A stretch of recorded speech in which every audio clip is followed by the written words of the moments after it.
ሰላም ቤተሰቦቼ እንዴት ናችሁ? ዛሬ እንዴት ብልህ እና ሚስጥራዊ እንደምንሆን ነው የምንማረው ማለት ነው። ትንሽ ነገር ይናገሩ፣ በአብዛኛው ያዳምጡ። የሚቀጥለው እርምጃውን በጭራሽ ለማንም አይግለጹ። አሁን ድሮ ምን ይመስለኝ ነበር መሰላችሁ?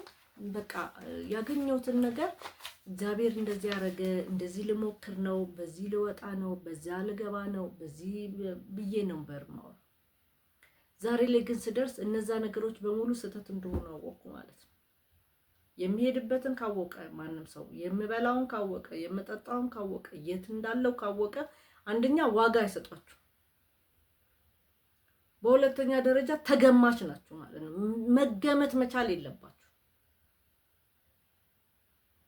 እና ብዙ ነገር እኔ ጉዳት ደርሶብኛል እንደዛ በመሆኔ ማለት ነውና መጠንቀቅ መቻል አለባችሁ።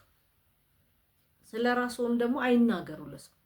በቃ በተግባር ማሳየት ነው እንጂ እኔ እንደዚህ ነኝ፣ እኔ ጥሩ ነኝ፣ እኔ መጥፎ ነኝ፣ እኔ በቀለኛ ነኝ፣ እኔ እንደዚህ ነኝ የሚባለውን ነገር ማቆም መቻል አለበት። አንድ ሰው ለመቅዳት ወይም ደግሞ እሱን ለመምሰል በፍጹም መሞከር የለበት። እሱ ነው፣ አንተ ነው። ስለዚህ በፍጹም አንድ አይነት ልትሆኑ አትችሉም። ሁሉን ነገር ደግሞ ከራስ መወሰን መቻል አለበት። ዝምታ ለጠላቶቻችን ከሁሉ የተሻለ መልስ ነው።